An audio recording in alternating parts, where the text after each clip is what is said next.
Okay, let's unpack this.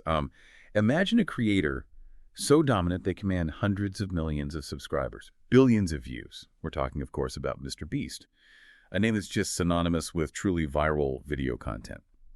But what is his secret sauce exactly? Is it just, throwing huge sums of money at things? Or is there maybe a meticulously crafted formula at play, something that makes his videos so incredibly engaging? It's fascinating, isn't it, how much of what he does really appears to be engineered. Engineered for maximum impact, maximum viewer retention. Yep. So yeah, we've got a deep dive ahead of us. We'll get into the psychology behind his videos, the real world experiences of the people in his challenges, and also those broader, sometimes pretty complex questions these kinds of extreme spectacles raise for all of us, as creators and as consumers. Yeah, and you've shared some incredible sources for this, everything from deep analyses of scripts on Reddit to a really close look at that famous 100-pound weight loss challenge, complete with medical takes and ethical debates. So our mission today is to pull out the most important nuggets of knowledge here, help you understand not just what makes these videos so engaging, but why it matters, especially if you're curious about what makes truly compelling video content. Get ready for some surprising facts and maybe a few aha moments. So if we're trying to understand what makes a video genuinely engaging, let's start at the foundation. What are the core bits, the components that make a MrBeast video almost irresistibly clickable and watchable? You mentioned that Reddit analysis that really broke down his script patterns, his video strategy. What did it find? Right. And when we connect this to the bigger picture of online video, these aren't just random choices he's making. No, they are deliberate, almost, you could say, scientific strategies to capture and hold your attention. One of the biggest ones is what we could call the money hook formula. It's striking something like 33% of his titles explicitly mention a dollar amount, usually in the $100,000 to $500,000 range, $456,000 Squid Game or Last to Leave Circle wins $500,000. And this isn't just about the cash itself. It's tapping into something universal, right? That desire for reward, maybe instant gratification. It creates this irresistible pull. It promises high stakes, immediate tangible value. It sort of bypasses our rational filters, triggers more of an emotional must-see response. It's like a direct promise, something epic designed to grab you right away. I could see how that bypasses the mental filter. Yeah. Absolutely. And it's not just money. Numbers drive engagement. That's another key thing. 58%, over half of his titles, include specific numbers. This makes the whole premise measurable right at a glance. You see these patterns. Time challenges like I spent 50 hours buried alive, or quantity spectacles, 100 million Orbeez, or rankings, world's largest. That specificity, it creates a really concrete mental image, makes the concept more tangible, more intriguing. So it's not just big numbers, it's specific big numbers. How does the brain process those precise figures differently than just, say, a big prize? Yeah. Is there a psychological reason precision matters so much here? That's a great question. I think precision implies a real, quantifiable challenge, something our brains are just naturally drawn to figuring out. It makes a spectacle feel more real, less abstract perhaps. Then you've got the I statement openings. A significant chunk, 31% of his videos, start with I, like I spent 50 hours buried alive. Mm-hmm. And this isn't just, style. It's a powerful psychological anchor. By framing MrBeast as the active protagonist, the one on this personal journey, it lets you, the viewer, kind of project yourself into his experience. It fosters this deep, almost vicarious connection. And his top videos often lean into extreme challenges and endurance themes, survival, endurance. The average length is around 43 minutes, which is, well, way longer than typical YouTube stuff. It proves if the engagement's there, people will watch. That last to leave format shows up in about 7% of his videos, really highlights that endurance aspect. Yeah, I've definitely noticed how those titles just jump out, and you can't miss the visual element he builds in, especially with those spectacle keywords you mentioned. Exactly. He frequently uses superlatives, world's largest, most. It promises sights you've never seen before, and that translates incredibly well to eye-catching thumbnails, which is essential, right, for getting that first click. Absolutely critical. He also nails the direct opening hooks, gets straight to the premise, immediate action, direct challenges like, if you push this button, or just declaring the stakes right away. There's no fluff, straight to the premise. Right. No long intros, no rambling, just bam, you're in. It feels like it respects the viewer's time, delivers the promised punch from the very first second. Which naturally leads into curiosity gaps. He's masterful at using mystery elements. This button, or mystery key, giving you incomplete information that just compels you to keep watching. You need to find out what happens if. Ah, the classic cliffhanger, but baked into the concept itself. Precisely. And for broader appeal, he uses relatable stakes, unrelatable scale. Takes everyday things, pizza, ice cream, and scales them up to just absurd levels. This $70,000 pizza. It blends the familiar with the extraordinary, creates this immediate sense of wonder, like, wow. It's taking something you know and blowing it up in a way you can barely imagine. It's like watching a familiar object defy the laws of physics. Or economics, anyway. Exactly. And then there's the participation psychology. Little phrases like, if you click this video, Yeah. they address you directly, make you feel like a participant, instantly breaking that fourth wall. Interesting. Ultimately, it all boils down to a clear value exchange. You, the viewer, know exactly what you're going to get. There's almost zero bait and switch.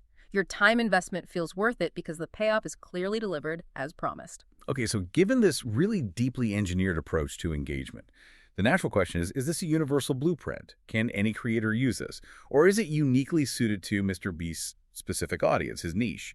What did the sources say about its broader applicability? Does it work for, say, a history channel?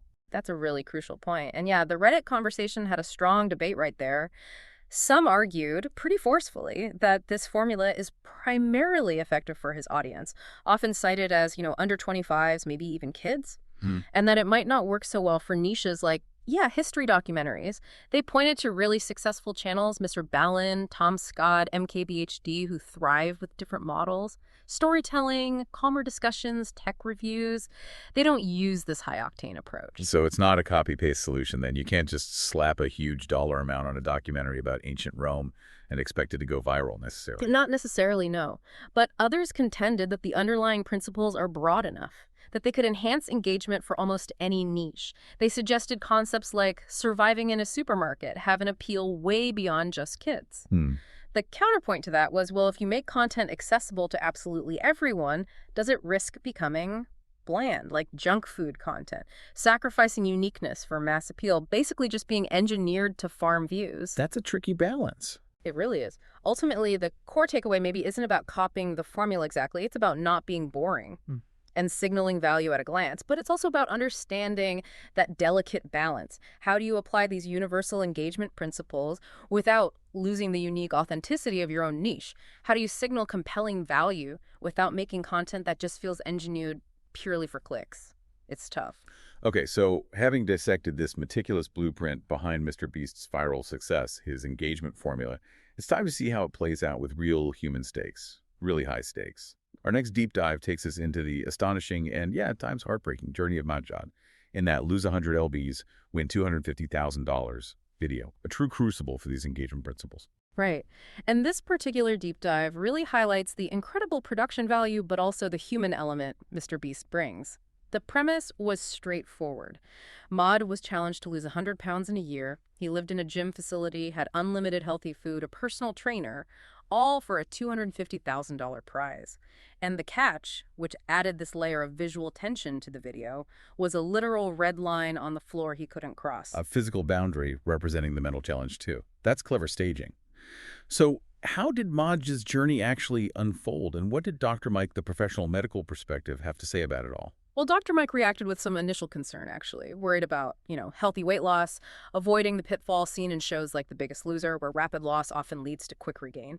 Majd's routine was intense, rigorous, started at 2,500 calories a day, later cut to 1,800. He committed to 18,000 steps daily, lifted weights 5 days a week. Wow, that's a full-time job in itself. Absolutely. And he lost an impressive 20 pounds in his first month alone. Dropped from 324 pounds down to 303. Over the whole 178-day challenge, he lost 102 pounds, reaching 202.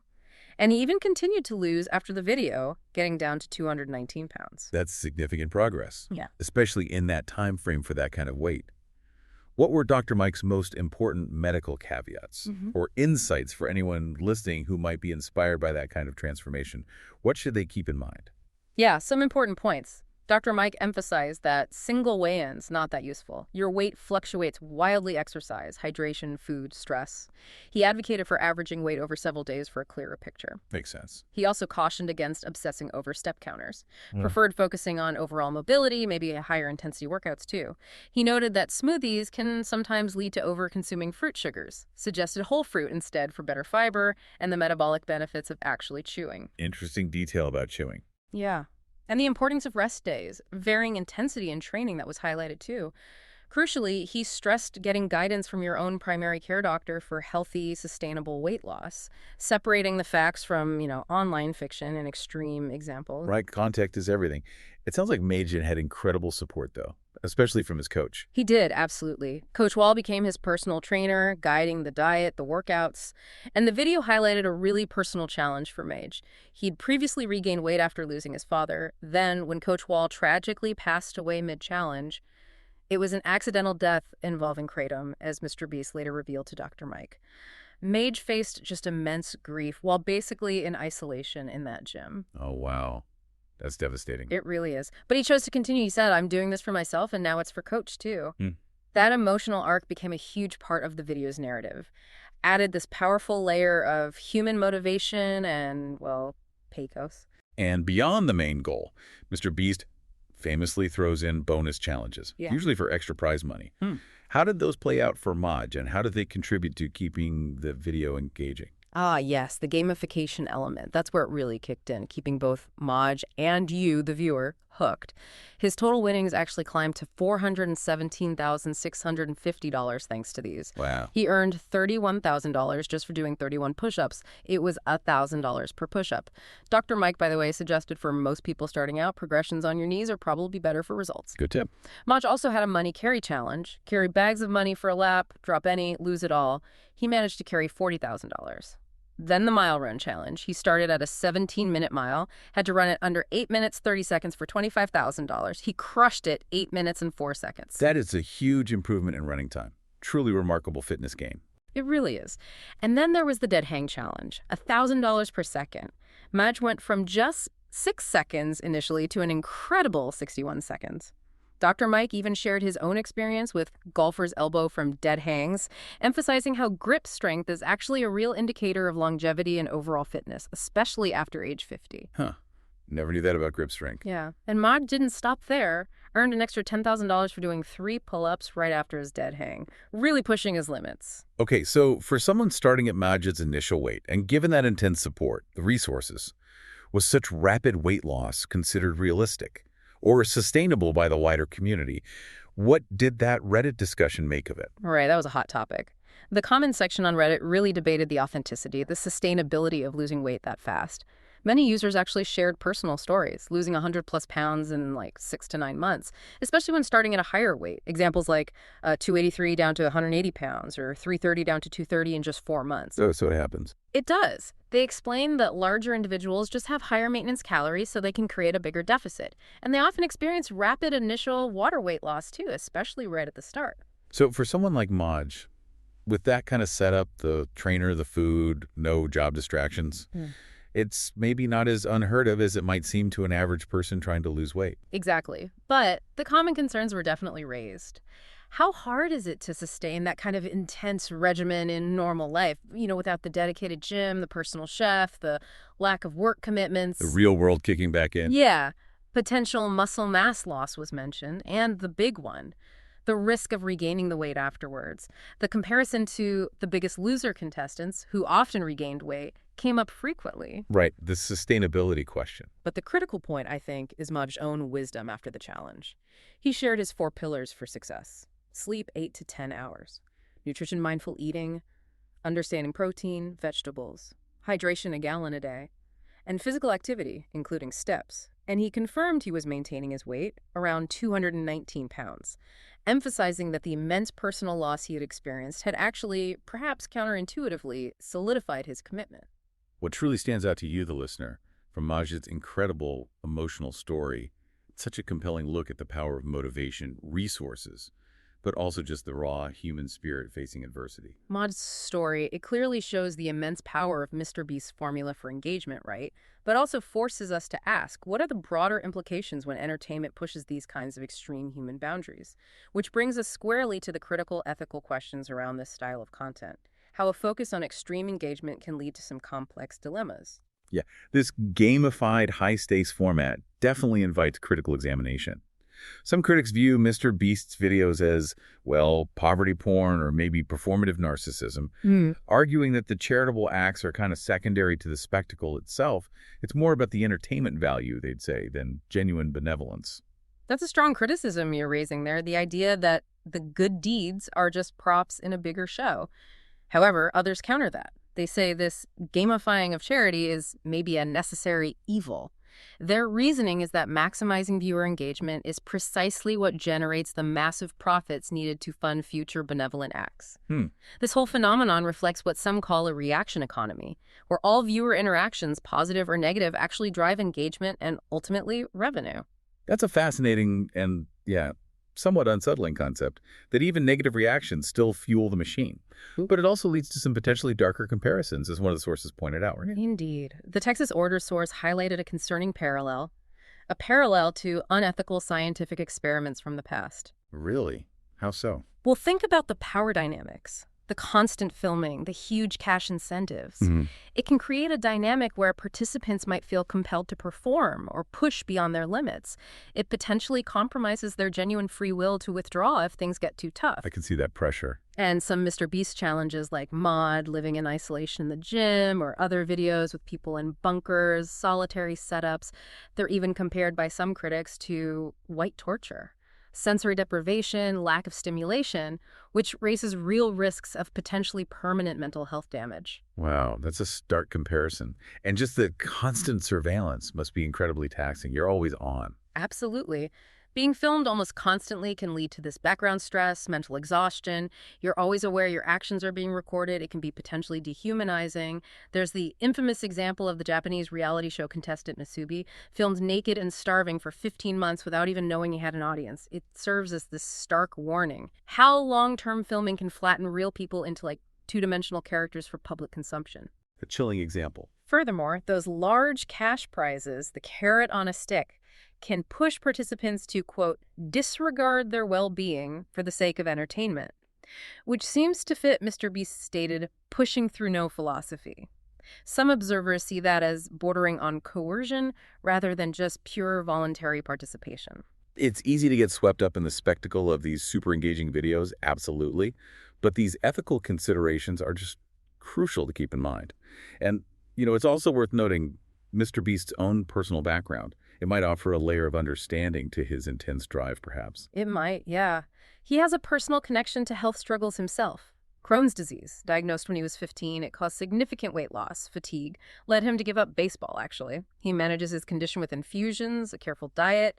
He even developed his own food brands, Feastables, MrBeast Burger, apparently, with his dietary needs in mind. Ah, interesting connection there. He attributes his drive in part to accepting his condition. He said something like, if it's something that's out of your control, worrying about it is quite literally a waste of time. So that personal story, it offers maybe a layer of understanding to his intense drive, his relentless pursuit of his vision, even amidst all the criticism of his video style. Okay, so what does all of this mean for how you, our listener, consume and maybe even create content in this increasingly extreme online video landscape? Especially when the goal is making something truly deeply engaging. We've really unpacked the highly calibrated formula behind MrBeast's incredibly engaging videos. We've seen it play out in the remarkable and at times heartbreaking journey of Majd. And we've confronted those tough ethical questions about content that pushes human boundaries for entertainment. It's a complex picture, isn't it? Innovation, philanthropy, entertainment, and the potential pitfalls of relentless engagement. The key takeaways for you seem pretty clear. The power of a compelling hook, the importance of delivering clear value to the viewer, understanding those deep psychological triggers that drive engagement. These are crucial lessons for any content creator. But this deep dive also really highlights the importance of critical thinking for all of us in a world just saturated with information and entertainment that's designed for maximum emotional impact. Yeah, and as we see creators push the limits further and further for views, for virality, it leads to a final, provocative thought for you to mull over. If the pursuit of extreme engagement can lead to blurring the lines between compelling content and ethical considerations, what responsibility do we as viewers actually have in shaping where that line is ultimately drawn?